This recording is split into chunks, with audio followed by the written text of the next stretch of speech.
Vendredi 19 janvier 2024, l'Éternel règne. Nous sommes reconnaissants envers Dieu de nous permettre de partager des moments si précieux avec vous sur votre chaîne L'Aventure dans la Parole.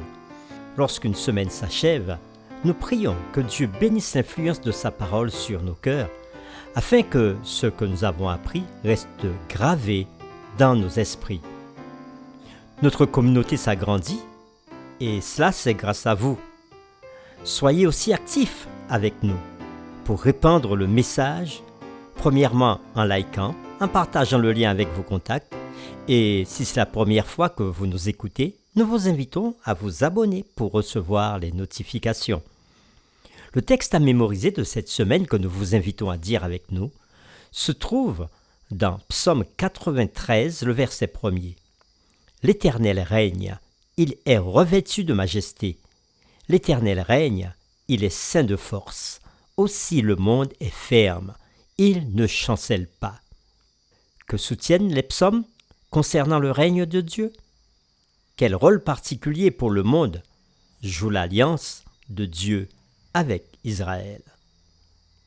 La réflexion de cette semaine nous ont aidé à répondre à ces questions.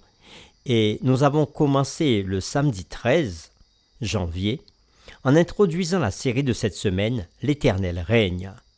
Puis nous avons continué le dimanche 14 janvier, l'Éternel nous a créés. Ensuite, le lundi 15 janvier, l'Éternel règne. Le mardi 16 janvier, Dieu est celui qui juge. Le mercredi 17 janvier, toujours attentif à son alliance. Et le jeudi 18 janvier, tes témoignages sont entièrement véritables. Et aujourd'hui, 19 janvier, comme nous avons l'habitude de le faire le vendredi, nous poursuivrons avec des réflexions avancées. Cette semaine, nous avons examiné 5 aspects de la souveraineté de Dieu dans le psautier. Nous avons vu que les psaumes affirment ce qui suit. Premièrement, le fondement de la souveraineté de Dieu se trouve dans la création. L'Éternel est créateur des cieux et de la terre. Et on peut le voir dans Genèse chapitre 1er, verset 1er. L'Éternel est aussi créateur de l'humanité. On peut le voir dans le même chapitre au verset 26.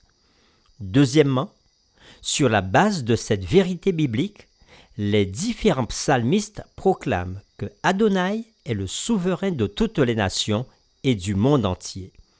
Et troisièmement, la souveraineté de l'Éternel est inséparablement liée à son œuvre de juge. Quatrièmement, en tant que juge, Dieu intercède pour son peuple en raison de son alliance avec lui. Et cinquièmement, Dieu est fidèle aux règles de ce traité car la loi de son alliance est le fondement de son royaume. Maintenant, quelle application pouvons-nous faire pour nous, croyants vivants au XXIe siècle? Il est fascinant de constater à quel point ces 5 thèmes théologiques que nous avons étudiés cette semaine sont liés.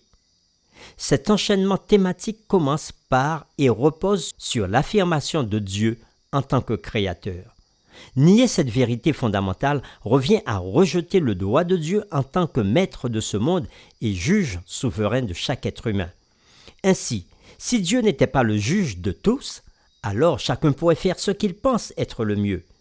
Il n'y aurait pas de loi éternelle à laquelle obéir. Il n'y aurait pas d'absolu. C'est triste à dire, mais nous sommes inondés de cette philosophie tous les jours. Même certains chrétiens deviennent la proie de ce sophisme pernicieux. Pour cette raison, notre étude de cette semaine est très importante pour nos familles, nos jeunes et les membres de nos communautés chrétiennes. Le fait de reconnaître l'Éternel comme notre Créateur nous amènera à accepter sa seigneurie dans nos vies et son droit de nous guider et de nous réprimander si nécessaire. Après tout, il est notre juge.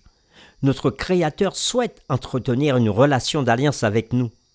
La Bible nous promet que le fait de lui obéir et marcher avec lui sera une expérience douce et réconfortante. Cultiver une attitude de louange et de réjouissance est un détail que nous avons légèrement abordé dans cette série que nous avons vue. mais que nous n'avons pas exploré en profondeur. Alors que je vais lire les quelques versets suivants, je vous invite à le faire aussi avec moi à haute voix. Venez, chantons avec allégresse à l'Éternel. Poussons des cris de joie vers le rocher de notre salut. Allons au-devant de lui avec des louanges. Faisons retentir des cantiques en son honneur, car l'Éternel est un grand Dieu. Il est un grand roi au-dessus de tous les dieux. Psaume 95, les versets 1 à 3. Plus que des demandes et des plaintes, nous sommes appelés à remplir de louanges nos prières. Oui, nos prières à notre roi et juge. De plus, si nous sommes dans une relation d'alliance avec le Dieu des cieux, notre labeur quotidien sera plus facilement supporté et notre vie de dévotion plus heureuse. Pour terminer, nous vous proposons quelques questions de réflexion sur lesquelles vous pourrez échanger en famille ou dans votre communauté de foi. Première question. Comment la croyance en Dieu en tant que créateur devrait-elle façonner notre compréhension de nous-mêmes et de notre relation avec le reste de la création? Que se passe-t-il lorsque le peuple s'éloigne de cette vérité? Pour pouvoir répondre à cette question, on peut s'appuyer sur le psaume 106, les versets 35 à 42. Deuxième question. Quelles étaient les défaillances des idoles des nations à l'époque biblique? Tel qu'on peut le voir au psaume 115, versets 4 à 8. Qu'en est-il des idoles modernes? Pourquoi sont-elles aussi dangereuses pour notre marche avec le Seigneur? Et troisième question.